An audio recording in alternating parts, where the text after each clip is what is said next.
আসসালামু আলাইকুম দর্শক, বাংলাদেশ স্বাধীনতার যুদ্ধ ও শেখ মুজিবুর রহমানকে নিয়ে কি বললেন মুফতি কাজী ইব্রাহিম, এদিকে কি বললেন ডক্টর ইনায়েতুল্লাহ আব্বাসী সাহেব। দর্শক, বিস্তারিত থাকছে পুরো ভিডিও জুড়ে, পুরো ভিডিওটি দেখলেই সবকিছু বুঝতে পারবেন ইনশাআল্লাহ। সম্পূর্ণ ভিডিওটি দেখার জন্য সকলের কাছে বিনীতভাবে অনুরোধ রইল। তো দর্শক, চলুন বিস্তারিত দেখে আসি। আমাদের ৭১ প্রজন্ম ছিল নিকৃষ্টতম প্রজন্ম। ৭১ প্রজন্মের মতো খারাপ প্রজন্ম মনে হয় বাংলাদেশের ইতিহাসে ছিল না। ৭১ প্রজন্মটা এত মিথ্যুক, এদের নেতা মিথ্যুক, এদের কর্মী মিথ্যুক, এদের সমর্থক মিথ্যুক, এদের যুদ্ধ মিথ্যা, এদের স্বাধীনতা মিথ্যা, এদের সবকিছু মিথ্যা। ঠিক না বে ঠিক? ঠিক না বে ঠিক? আরে মিয়া, স্বাধীন হয়েছে ৪৭ সালে ১৪ই আগস্ট। বাংলাদেশিরাই ৬০% যুদ্ধ করেছে পাকিস্তান রাষ্ট্র তৈরি করার জন্য, আর পাঞ্জাবি ভাটানরা করেছে ৪০%। আমাদের শেরে বাংলা ফজলুল হক সহ শেখ মুজিবও ছিল এই আন্দোলনে, সমস্ত আলিম ওলামারা মিলে অধিকাংশ সংগ্রাম চেতনা দিছে কারা? এই বাংলাদেশিরা। সেটা কি স্বাধীন রাষ্ট্র ছিল না? সেটা কি ছিল? তুমি তো জোহর পড়ছই, এখন আবার কি পড়ো এটা?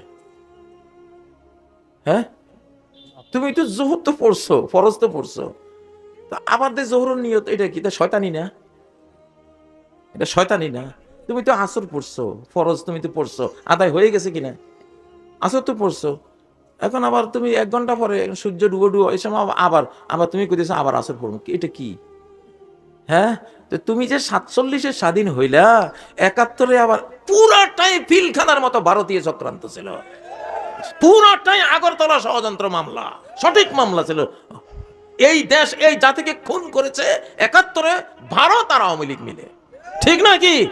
পিলখানা দেখাইছে যে এরা বিদ্রোহ করেছে, ডালভাত বিদ্রোহ, শয়তানি কথা। এটা কয়েক বছর থেকে ওই যে বড়াই বাড়িতে ওরা মার খেয়েছে। বড়াই বাড়ি কয়েকশো বিএসএফ মারা পড়ছে না? ওই যে ১১ জন সৈনিক যাদের হাতে এত বড় কেয়ামত হয়েছিল, ওদের ২-৪ জন আমার সাথে ছিল জেলখানায়।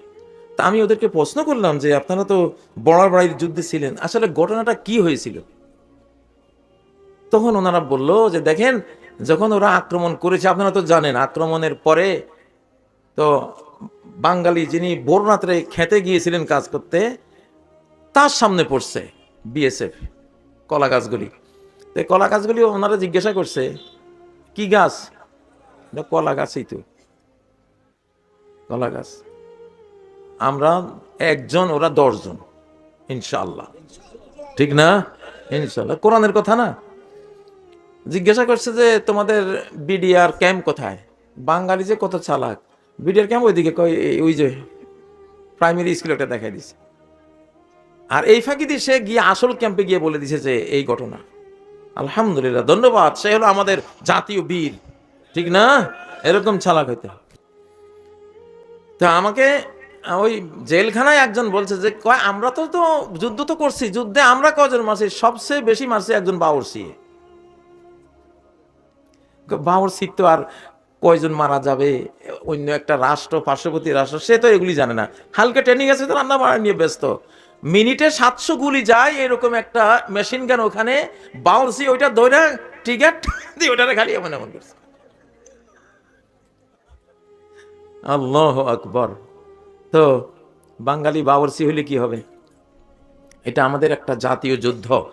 সেই যুদ্ধের জন্য তারা কাপুরুষের মতো আয়সা হাসিনার সাথে ষড়যন্ত্র কইরা আমাদের পিলখানায় ঢুকছে। তো এটা ইতিহাস তোদের জন্য কলঙ্ক, এটা ঠিক নয়। আপনারা সেনা অফিসার হয়ে গেলেই আপনাদের কাঁধে বন্দুক নাই, বন্দুক থাকবে শুধু সাধারণ সোলজার হাতে। তার কাঁধে কেন? নো, এটা নবীজি, হযরত ওমর, খলিফারা, সমস্ত ভারতের মুঘল যারা সুলতান ছিলেন তারা পর্যন্ত, সুলতান সুলেমান পর্যন্ত, এর সবার কাঁধে সবসময় কি থাকতো? তাদের হাতিয়ার থাকতো। কারণ কোন সময় কি হয়, ঠিক নয় কি? রয়্যাল বেঙ্গল টাইগারের নখগুলি কতক্ষণ থাকে সাথে? তার থাবা, তার নখ কতক্ষণ থাকে? সারাক্ষণ থাকে না? খোলা হাতিয়ার যখনই আমি দিমু থাবা, ঠিক না? এটাই না হলো সমর বিদ্যা? তোমরা কি যুদ্ধবিদ্যা তোমরা শিখলা? হায় হায় রে, আমি খালি ওই আফসোসে মরি, তারা যদি কোরআনের এই ভারত যারে ভালো বলবে সে বাংলাদেশের জন্য সিরিয়াস খারাপ, সবচেয়ে নিকৃষ্ট, সবচেয়ে বত্তর, সবচেয়ে খারাপ, ঠিক না? আর ভারত যা সমালোচনা করবে সে খুব ভালো লোক বাংলাদেশের জন্য, ইনশাআল্লাহ। ঠিক না বে ঠিক? আমাদের ইসলামিক ছাত্র সংগঠনের ফলাফল এমনিতে জয়ী হয়েছে, যে রেজাল্ট হয়েছে এর না হয় অর্ধেক হইতো, স্বাভাবিক ছিল অর্ধেক, ঠিক না? কিন্তু এভাবে ভূমিধস যে বিজয়টা, এটা কার কাজ ভাই? আমি এটা, অনেকে মনে করবেন দলের পক্ষে, দল না ভাই, এখন কোরআন নিয়ে আসো, আমি তোমার লগে আছি। যে কোরআন নিয়ে আসবে আমি তার সাথে আছি, আর যে কোরআন নিয়ে আসবে না আমি তার সাথে নাই। কারণ আমি জানি সে আসতে পারবে না, সে পরাজিত হবে, সে পরাজিত হবে। কারণ এটা কোরআনের শতাব্দী। কিসের শতাব্দী? কোরআন ছাড়া তুমি আর সামনে আগাইতে পারবা না। তাইলে এই জন্য আখাযতু বিহাক্কি আলাইহিম, আগামী 23 বছর অন্তত দেখবেন বিশাল বিশাল অলৌকিক ঘটনা ঘটবে, কত জাতি মেসাকার হবে। থাকা অবস্থায় তো শুধুমাত্র স্বাধীনতা যুদ্ধের বিরোধিতার জন্য জামাতকেই ধোলাই করবেন, তাদেরকে কি ধোলাই করা উচিত না? এখন প্রশ্ন হচ্ছে কেন 71 সালে জামাত, আমি এক কথায় উত্তর দিব যে 71 সালে বাংলাদেশের স্বাধীনতার বিপক্ষে অবস্থান নেওয়াটা জামাতের রাজনৈতিক ভুল সিদ্ধান্ত ছিল। যেহেতু এটা স্পষ্ট ছিল যে বাংলাদেশ থেকে প্রায় 1900 কিলোমিটার দূরে পাকিস্তান, তো মাঝখানে সাগর এবং ভারত, সেখানে দুই জায়গায় দুইটা দেশ থাকতে পারে না। আমি বরং মনে করতাম তখন জামাতের এটাই সিদ্ধান্ত নেওয়া উচিত ছিল যে স্বাধীনতার পক্ষ নিয়ে নেওয়া, কিন্তু তারা নেয় নাই কোনো। সেটা একটা জবাব তারা এটা দিয়ে থাকে যে তারা বুঝতে পেরেছিল বাংলাদেশ স্বাধীন হলে ভারত এখানে করবে, আধিপত্য বিস্তার করবে, এবং সেটা আমরা পরে দেখি যে ভারত কিন্তু আধিপত্য বিস্তার করেছে, এবং শেখ মুজিবুর রহমানের মতো একজন নেতাও কিন্তু ভারতের আধিপত্য থেকে বাংলাদেশকে মুক্ত করতে পারে নাই। জিয়া রহমান এত কেন জনপ্রিয়তা পেয়েছে? জিয়া রহমান একটু খালেদ ভাই, একটু জিয়া রহমানের জনপ্রিয়তার মূল কি? জিয়া রহমানের জনপ্রিয়তার মূলে ছিল দুইটা বিষয়। একটা হচ্ছে তিনি ইসলামী মূল্যবোধী বিশ্বাসী ছিলেন, দ্বিতীয় হচ্ছে জিয়া রহমান ভারতীয় আধিপত্যবাদের বিরুদ্ধে অবস্থান নিয়েছেন। এই জন্যই তিনি জনগণের নিরঙ্কুশ সমর্থন পেয়েছিলেন, এবং বাংলাদেশে এখনো বিএনপি জনপ্রিয় দল, এবং এখনো ফ্রি ফেয়ার ইলেকশন হলে প্রায় 200। আমার মনে হয় যে আপনার এই রাজনৈতিক মানে বক্তব্য নিয়ে আসলে আমার আলাদা কিছু বক্তব্য আছে, সেটা নিশ্চয়ই আমরা একদিন আমরা এটা আলোচনা করবো নাকি, ভারতীয় আধিপত্যবাদ বলতে আমরা কি বুঝি, জিয়া রহমান সাহেব এবং জামাতে ইসলামী। এক কথায় বলে দিচ্ছি, দেখুন, ভারত 71 সালে আমাদের যে পক্ষ নিয়েছিল স্বাধীনতার যুদ্ধে, সেটা কেন নিয়েছিল? বাংলাদেশের স্বার্থে না। তারা 65 যুদ্ধে পাকিস্তানের কাছে শোচনীয়ভাবে পরাজিত হয়েছিল, এবং ভারতীয় ট্যাঙ্কগুলোকে ডিনামাইট বেঁধে ইস্ট বেঙ্গল রেজিমেন্টের মুসলিম সৈন্যরা উড়িয়ে দিয়েছিল। ইস্ট বেঙ্গল রেজিমেন্টের মুসলিম সৈন্যদের কারণেই পাকিস্তান জয় পেয়েছিল। আমার মনে হয় যে আপনার বক্তব্যটা ফ্যাকচুয়ালি ঠিক কিনা সেটা একটু পরীক্ষা করার দাবি রাখে। 65 সালে যুদ্ধে আসলে কে জয়ী হয়েছিল, তাসখন্দে যে যুদ্ধবিরতি হয়েছিল সেটার মধ্যে আসলে কি শর্ত ছিল, আমার মনে হয় এগুলো আমরা আরেকদিন আলোচনা করব। হ্যাঁ, পরে বসবো আমরা সেটা। কিন্তু ভারত কখনোই আমাদের বাংলাদেশ একটা স্বাধীন সার্বভৌমত্ব রাষ্ট্র হিসেবে টিকে থাকুক এই জন্য সে সহায়তা করেনি। আবার গ্লোবাল পলিটিক্সে আমরা যদি দেখি, তখন পাকিস্তানের পক্ষ নিয়েছিল আপনার আমেরিকা, আর ভারতের পক্ষে ছিল রাশিয়া। সেভাবে আসলে ভারত পাকিস্তান এই বাইনারিতে বাংলাদেশকে আসলে আমি একটু বলি, এটা কারণ এটা নিয়ে কথা বাড়ানো যাবে না। ডক্টর আব্বাস বলি, একটা পর্যায়ে যাই আমি, তো রাশিয়া পক্ষ নিয়েছিল, আর সবসময় ভারত তো কোনো শক্তি না, এটা রাশিয়ার লেসপেন্সারগিরি করে, আর এখন আমেরিকার লেসপেন্সারগিরি করতেছে। এই জন্য তারা মূলত সদিচ্ছা নিয়ে বাংলাদেশকে সহযোগিতা করেনি 71 সালে। সেজন্য 6000 কোটি টাকার অস্ত্র তারা চুরি করে নিয়ে গেছিল, এবং সেজন্য স্বাধীনতা যুদ্ধে নিয়াজি পরাজয় স্বীকার করা দরকার ছিল আমাদের ওসমান গনির হাতে, তার কাছে না করে ভারতীয় সেনাপ্রধানের কাছে করবে কেন, ওসমানীর কাছে কেন করে না? এই সব থেকে বোঝা যায় ভারত একটা আক্রোশ থেকে এবং তার রাজনৈতিক উদ্দেশ্য অর্জন করার জন্য স্বাধীনতা যুদ্ধে আমাদেরকে সহায়তা করেছিল। পরবর্তীতে সে কি না করেছে, ফারাক্কা বাদ দিয়েছে। আমার মনে হয় শেখ হাসিনাকে 15 বছর এই ফেসিবাদের কাজে সহযোগিতা করেছে ভারত, হাজার হাজার মানুষকে হত্যার কাজে সে সহযোগিতা করেছে। অতএব এসব কেউ আমাকে প্রশ্ন করছেন, আমার মনে হয় আমার প্রশ্ন এটা ছিল না। যাই হোক, আপনি বলেছেন না, আমার মনে হয় শেষ কথাটা তো একটা দাড়ি কমা দিতে হবে তো ভাই। সেটা হচ্ছে তো হয়তোবা জামাত নেতারা তখন চিন্তা করেছিল যে বাংলাদেশ একটা দুর্বল ভূখণ্ড, এটা যদি স্বাধীন হয়ে যায় ভারত আধিপত্য বিস্তার করবে, অথবা ভারত যেন আধিপত্য বিস্তার করতে না পারে, বাংলাদেশ আরো শক্তিশালী হয়ে তারপর স্বাধীনতা ঘোষণা করবে, এরকম চিন্তা ছিল কিনা ওটা জামাত নেতা বলবে। ওকে, ঠিক আছে। আমি জানতে চাইবো যে শেখ হাসিনা পালিয়ে যাওয়ার পরে অনেকগুলি বিষয়ের ক্ষেত্রে আমরা দেখেছি যে মাজার আক্রমণ হয়েছে, বাউলের আসর পণ্ড করা হয়েছে, বইমেলার স্টল বন্ধ করা হয়েছে, রাষ্ট্র থাকতে প্রশ্ন থাকতে। এইটাকে আপনি আসলে কিভাবে দেখেন?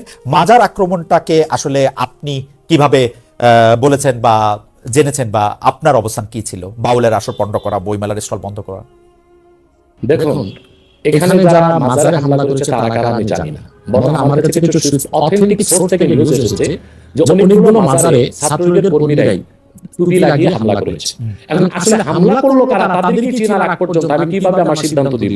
এটা রাষ্ট্র তদন্ত করে দেখুন। ডিজিএফআই আছে, না না স্যার, আমার প্রশ্ন এটাই, এটা যদি ছাত্রলীগের লোকেরাও করে থাকে তাহলেও তো এটা কাজটা খারাপ করছে, তাই না? না, মাজারে হামলা করা তো উচিত হয়নি। আপনি এটা নিন্দা জানাইছেন কিনা বা আপনি এটাকে আহ্বান বন্ধ করতে বলছেন কিনা সেইটা জানতে চাইতেছি।